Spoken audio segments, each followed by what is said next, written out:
everybody. This is Carol Grace Anderson, and you have tuned in to Pawprints of Wisdom, Life Lessons from Our Dogs.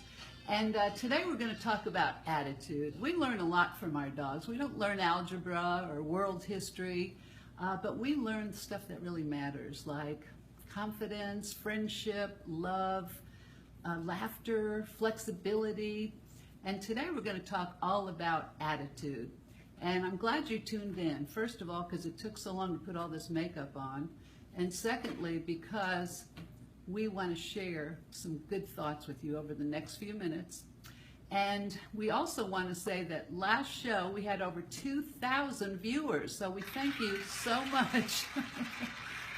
Thank you for tuning in, and we hope that you get stuff out of this. And if you hear something you like, remember to just press like or heart or share this with all your friends, and they can hopefully be inspired too.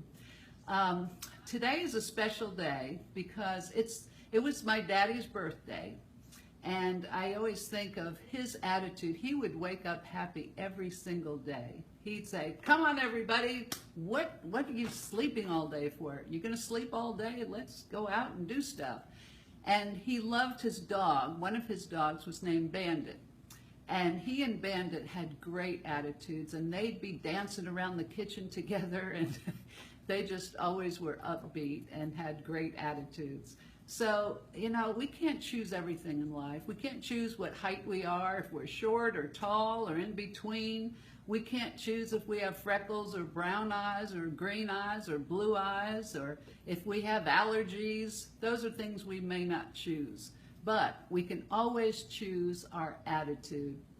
So that's what we're going to talk about today. How do we choose our attitude? How do we choose a good attitude? Because, you know, your attitude can be good, bad, or indifferent. But if it's a great attitude, you're going to have a great day every day.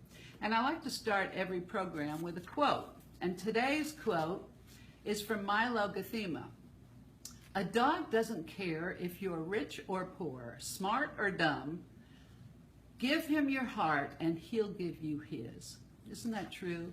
You give your heart to a dog and they're faithful and sweet and wonderful. And all the dogs we've ever had, and we've had so many. We had one named Spaghetti, and we had one that we called Frankie. His real name was Frankenstein, but he was really cute.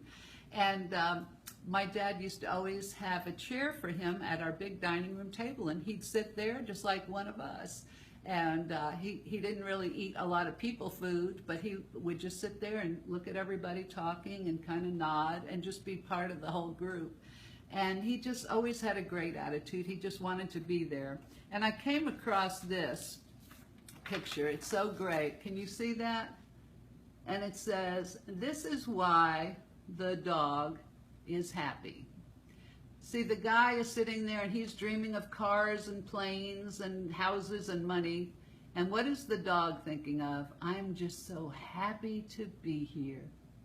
So that's what a great attitude's all about, just to be happy to be here, because it's a choice.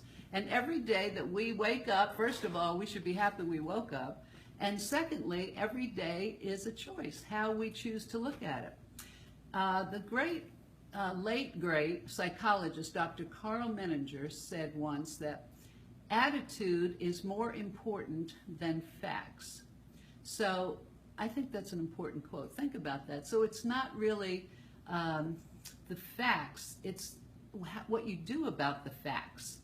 And I remember a story that I heard about Norman Vincent Peale, who wrote The Power of Positive Thinking, and he wrote some great books.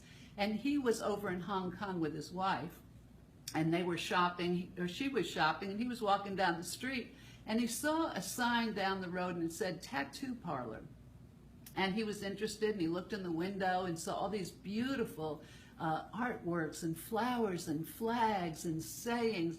And then he saw one that just really caught his eye, and it said, "Born to lose." And he looked at that and he thought, who would want that? A permanent tattoo that says "Born to lose" when there's all these beautiful choices. So he went in and found the proprietor, and he said, "Can you tell me something? Why would somebody want this tattoo when there are so many beautiful tattoos they could choose from?" And the the proprietor stopped a minute and then he said, oh, that's easy. Before tattoo on body, tattoo on mind. So it's a matter of our choices.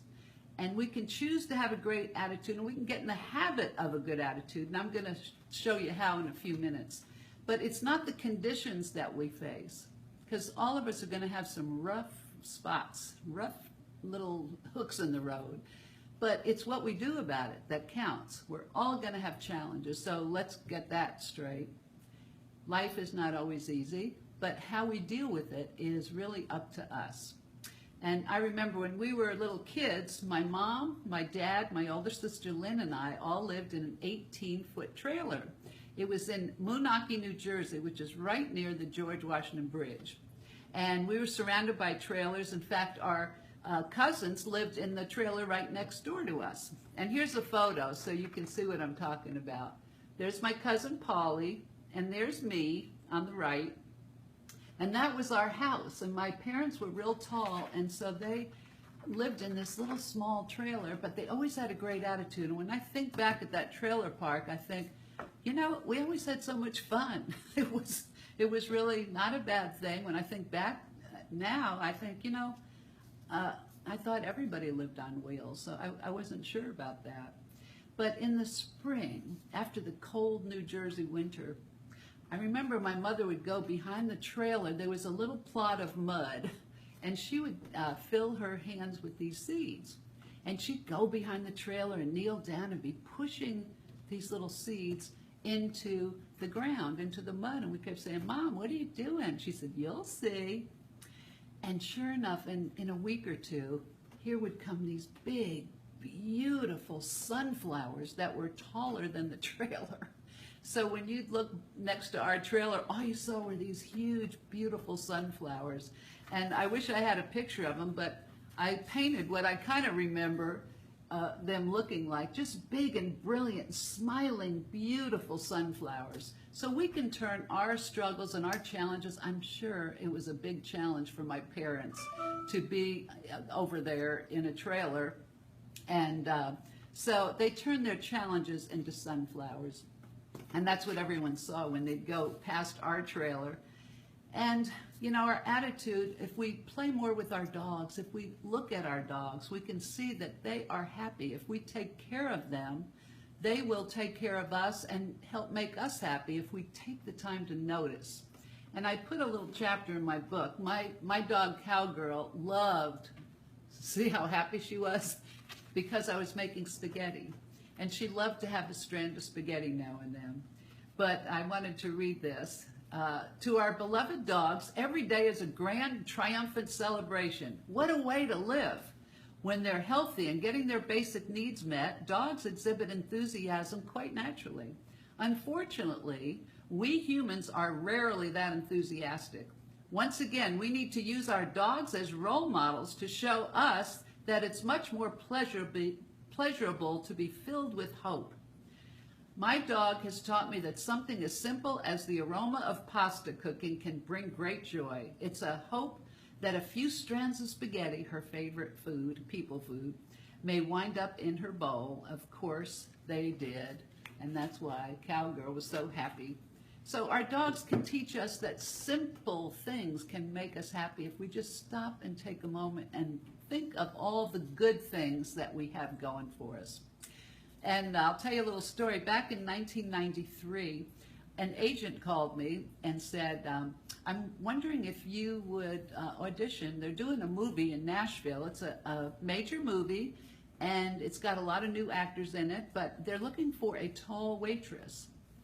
And so I said, well, I'll audition, and so I did. And I got what they call a callback, where they called me and said, you know, we'd like you to come back and read this again. So I did, and they had me read for the producer, who was Peter Bogdanovich, who was famous and did a lot of big movies. So when I went to the set here in Nashville, they said, oh, now we're going to take you to your trailer. And I thought, oh, home sweet home. I can handle that. So they took me to this little trailer, and it had my name on it. It says, Carol Grace Anderson, waitress. And I thought, this is so fun. But I didn't have a clue what to do. So they said, don't worry. We're going to do your hair and makeup and get you the right outfit. And we'll introduce you to the others in your scenes. And they're new to this, too. So I said, oh, okay. And so they said, this is Samantha and this is Sandra. So we got to know each other, and we went out to the set and started doing our part. And my part was small, and as the script kept changing, my part got smaller and smaller. But I ended up having a little speaking role in this film. It's called The Thing Called Love. And when I was finished, after about 5 days of filming, then I said to Samantha and Sandra, because Sandra especially, who was so new to this, and she said, isn't this fun? It would be 2 in the morning, and they're getting our lighting right and the sound right, and they're trying to do all this. And she said, oh, I just love all this. I love learning about it. And I said, oh, but it's so late. Aren't you tired? Because we were all getting exhausted. And she said, well, I just love it so much. So when I was finished, I said goodbye to Samantha, and then Sandra said, oh, let's stay in touch. And I said, oh, okay. And I said, I didn't get your full name. She said, oh, my name is Sandra Bullock. I said, oh, okay. And I said, I wish you a lot of luck. And here's a picture from the movie, The Thing Called Love. There I am, the waitress, and Sandra Bullock's on the right, and Samantha Mathis is on the left. She was really the star. Sandra Bullock was so new, she wasn't even the star yet. So the thing is, her attitude, I'm sure, there's so many very, very talented and wonderful actresses, but I think the fact that she had such a go-for-it attitude, she was always enthusiastic, she was always positive, everyone wanted to be around her. So she was a very special person. And again, that movie's called The Thing Called Love. They still show it on the channels that show old movies. And it was River Phoenix's last movie and one of Sandra Bullock's very first movies. But attitude is really something important, and remember that you can choose your attitude every single day. What are some things you can do? One thing is spend time with positive people, because you know what we focus on flourishes. So if you hang out with negative people, that's going to bring you all down. You know, if you go into work and there's some negative person, they can make everything seem negative. But if you hang out with positive people who are fun and upbeat and supportive and know how wonderful and valuable you are, because we all have something to offer. And so that's one thing. Listen to positive, upbeat music when you're driving in your car. You know how if you're in traffic, that's another choice. You can sit there and go, I got to get to work, or I got to get to this meeting, or I got to get home, or I got to do this. Meanwhile, you have no control over the traffic, but you have control over what you do. Now, while you're sitting there, you can think of positive things. You can talk to yourself in a positive way. You can listen to very positive music, and you can just enjoy the quiet till you get to work or till you get where you're going. That's a choice you can make every day. So also make a grateful list. I think I spoke about this the other day, but just make a list of everything that's going right, because you can always hear everything going wrong. But if you make a list of everything going right, you're going to be surprised at how positive you can become. And also laugh more. You know, joke books, whatever you can find. I found this picture of my mom. She's on the right, and my Aunt Mary. Actually, my mom's here on the left. My Aunt Mary's on the right, and I just love this laughter. It's so real and so adorable. But laugh. We got to laugh more and do things that make you laugh, you know? Whether it's listen to old TV shows that are funny, play games, play more with your dog. You know, your dog will make you laugh if you give it a chance, because dogs are positive, dogs are upbeat, dogs love us no matter what. It's unconditional love. And we hope that you will, oh, I see your comments here. Hi, Carol, and happy birthday. Well, it's not my birthday, it's my daddy. It would have been his birthday today. But I love your comments, so please keep them coming, and please post any story about your dog and how your dog helps your attitude. And next show, which is on Friday, I'll read some of your comments. So I hope you'll comment, and I hope you'll keep clicking the like button. If you hear something you like, just keep clicking it so we know that you're there and you like what you're hearing. And please share this with others who need to hear this message or who want to hear this message. And also on this channel of Wolf Driver here on Facebook, there are some wonderful other programs. Britt Savage has one, and she is the Wolf Driver newswoman. And also then there is Dean Miller. He does the dog counselor, and there's just a bunch of programs. So we're going to be here Friday at 7 o'clock Eastern, 6 o'clock Central. We'd also like to thank our wonderful engineer, Coleman Murphy. We've enjoyed this few minutes with you, and hopefully we'll see you Friday. Have a great week.